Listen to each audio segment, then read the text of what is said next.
मध्य प्रदेश की राजधानी भोपाल का 1 जून को जन्म दिवस रहता है। लगभग 75 साल पहले 1 जून 1949 को भोपाल 227 साल के नवाबी शासन से आजाद हुआ था। इसी दिन भोपाल रियासत का भारत में विलय हुआ था। भारत 15 अगस्त 1947 में अंग्रेजों से आजाद हुआ, लेकिन 1 जून का दिन भोपाल के लिए 15 अगस्त यानी स्वतंत्रता दिवस जैसा ही महत्व रखता है, क्योंकि भोपाल ने नवाबी दौर से निकल जनतंत्र की दिशा में पहला कदम रखा था।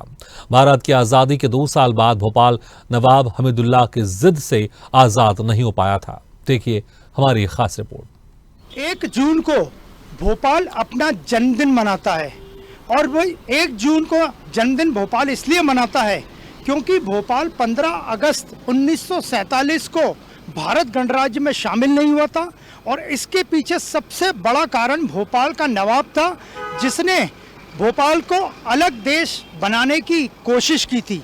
लेकिन लगभग 2 साल बाद 1 जून 1949 को भोपाल आज़ाद हुआ और भारत गणराज्य में शामिल हुआ और उसके बाद से आज तक भोपाल ने कई पड़ाव देखे हैं।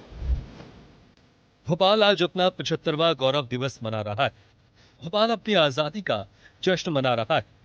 75 साल पहले आज ही के दिन भोपाल भारत संघ का हिस्सा बना था।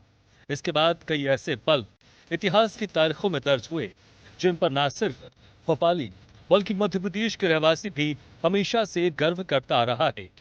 भोपाल के 75 साल पहले आज ही के दिन यानी 1 जून 1949 को 227 साल के नवाबी शासन से आजाद हुआ और भोपाल रियासत का विलय भारत संघ में हुआ। 1 जून का दिन भोपाल के लिए 15 अगस्त यानी स्वतंत्रता दिवस जैसा महत्व रखता है। 15 अगस्त 1947 को भारत को मिली आजादी के बाद भोपाल के विलीनीकरण आंदोलन की शुरुआत हुई थी और लगभग 2 साल के आंदोलन तमाम कुर्बानियों को सिटी ऑफ लेक्स कहे जाने वाले भोपाल ने देखा। भारत के प्रथम प्रधानमंत्री पंडित जवाहरलाल नेहरू और गृह मंत्री सरदार वल्लभ भाई पटेल के भोपाल में भारत संघ में विलय के प्रयासों के फलस्वरूप भोपाल को नवाबी शासन से आजादी मिली और भोपाल का भारत में आजादी के करीब 2 साल बाद विलय हुआ।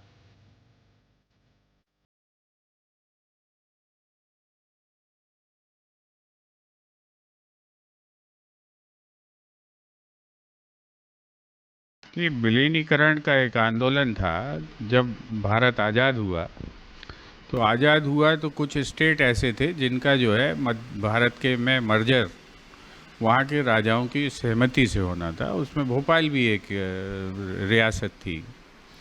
तो यहाँ पर 1 जून को जो है विलीनीकरण हुआ। यहाँ का जो नवाब थे उन्होंने जो है सरकार की शर्तें मानकर विलीनीकरण किया इसमें। तो विलीनीकरण का जो पहला झंडा है वो बेनज़ीर कॉलेज आजकल जो कहलाता है उस ग्राउंड पर फहराया गया था। अगर आज भोपाल भारत संघ का हिस्सा है, मध्य प्रदेश की राजधानी है, तो इसका पूरा श्रेय भारत के पहले प्रधानमंत्री पंडित जवाहरलाल नेहरू और भारत के पहले गृह मंत्री लौह पुरुष सरदार पटेल साहब का है। क्योंकि भोपाल के तत्कालीन नवाब हमीदुल्लाह खां साहब एक स्वतंत्र राज्य या स्वतंत्र रियासत के तौर पर भोपाल का अस्तित्व चाहते थे और इसमें जिन्ना ने उन्हें पाकिस्तान में उच्च पद देकर इस उनके कारनामे को या उनकी मंशा को हवा देने का काम किया था। लेकिन मध्य प्रदेश राज्य प्रजामंडल और जनता का भारी समर्थन और कांग्रेस के नेताओं की सूझबूझ के कारण आज भारत का अभिन्न अंग जो है भोपाल है और मध्य प्रदेश की राजधानी भी पंडित नेहरू और सरदार पटेल साहब के प्रयासों से ये बन पाया। देखिए, भोपाल में ही मेरा जन्म हुआ है, भोपाल में ही निवास करती रही हूँ और क्योंकि भोपाल जो है वो राजधानी बन चुका था, राजधानी के बनने के बाद से मैंने जो कुछ भी पढ़ा है वो इतिहास में पढ़ा है। मैं भोपाल जो है वो एक राजनीतिक शहर के तौर पर भी देखा जाता है। जो आसपास के ज़िले हैं वो हमेशा से यही कहते रहते हैं कि भोपाल तो राजधानी है और राजनीति का अड्डा है। जिस तरीके से दिल्ली को कहा जाता है उसी तरीके से ये मिनी दिल्ली भी कहा जाने लगा है। तो इसमें पूरा योगदान कांग्रेस पार्टी का रहा है, देश के प्रथम प्रधानमंत्री जी का रहा है और आज भोपाल जो है विश्व में जाना जाता है। देखिए 1 जून इसलिए हमारे लिए खुशी का दिन है कि इस दिन हमने आज़ादी प्राप्त की। वैसे तो 15 अगस्त 1947 को आज़ादी प्राप्त हुई, लेकिन भोपाल नवाब की नालाकियों के कारण और जिद्द के कारण वो नहीं चाहते थे कि भोपाल भी आज़ाद हो। लेकिन और नेहरू जी जो है वो तुष्टिकरण की नीति अपना रहे थे, क्योंकि वो मुस्लिमों को हमेशा ही कांग्रेस में जो रहे उनका काम रहा है कि मुस्लिमों को खुश रखें। पर सरदार वल्लभ भाई पटेल की जिद के कारण विलीनीकरण हुआ और 1 जून को भोपाल भी आज़ाद हुआ, नवाब की एक न चली। भोपाल के आखिरी नवाब हमीदुल्ला नहीं चाहते थे कि भोपाल रियासत का भारत में विलय हो। वो प्रिंसली स्टेट जूनागढ़, हैदराबाद, त्रावणकोर जैसी रियासतों के साथ मिलकर एक स्वतंत्र गलियारा बनाते हुए एक तीसरे देश के रूप में अस्तित्व रखना चाहते थे। लेकिन सरदार पटेल के आगे उनकी एक ना चली और भोपाल रियासत का भारत में विलय करना पड़ा, जिसके बाद भोपाल नवाब के शासन से आजाद हुआ। आधिकारिक रूप से पहली बार भोपाल में तिरंगा 1 जून 1949 को लाल कोठी, जो वर्तमान में राजभवन है, वहां फहराया गया था। भोपाल में तिरंगा फहराने के बाद यहां राजभवन ने केंद्र सरकार की ओर से नियुक्त मुख्य आयुक्त NB बनर्जी ने सलामी ली थी। सार्वजनिक रूप से झंडा वंदन बेनजीर ग्राउंड पर हुआ था। इसमें शहर के तमाम लोग शामिल थे।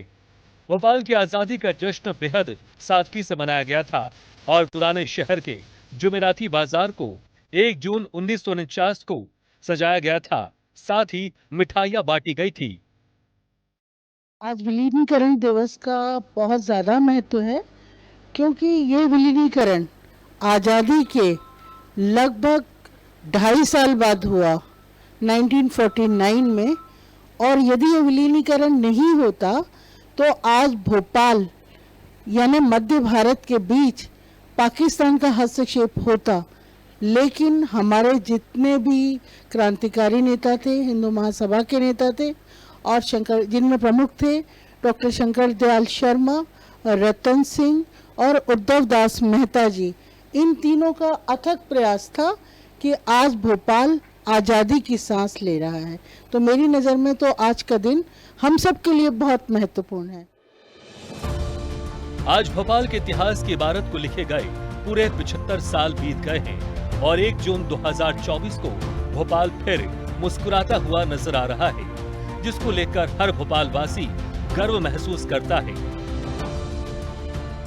नवाब का शासन ऐसा था कि वो यानी हमसे पूरी आवाज़ गिरती थी। यानी जो ओम नेता ने हिंदुओं को जागृत करा, उस समय चुनाव लड़ा था, उनका निशान घोड़ा सवार था। यानी कोई ज़्यादा संख्या नहीं, कच्चे मकान थे, ज़्यादा पक्के मकान नहीं, कच्चे मकान थे, कबली छाप थे। उसके बाद भी धीरे धीरे बढ़ते गए। राजा भोज का ज़माना था, ये तो राजा भोज का। नवाब तो बाद में आया, नगरी जो है राजा भोज की है। आज 75 साल की आजादी के बाद भोपाल के खाते में कई उपलब्धियां हैं। स्मार्ट सिटी से मेट्रो तक आज भोपाल सिर्फ विस्तृत हो रहा है, बल्कि अपनी संस्कृति और सभ्यता को भी नए आयाम दे रहा है। 1 जून 1949 को भोपाल आज़ाद हुआ था और उसके बाद भोपाल ने कई पड़ाव देखे हैं। आज भोपाल में न केवल खूबसूरत झीलें हैं, बल्कि अपनी हरियाली के लिए भी पूरे देश भर में भोपाल जाना जाता है। और अब भोपाल का सफ़र जहां पुराने ज़माने में टांगे और बग्गियों पे था, वो मेट्रो ट्रेन पे आके रुक गया है और इसके आगे भी भोपाल में और विकास होना बाकी है। वीडियो जर्नलिस्ट राकेश के साथ अनिरुद्ध, स्वदेश न्यूज़, भोपाल।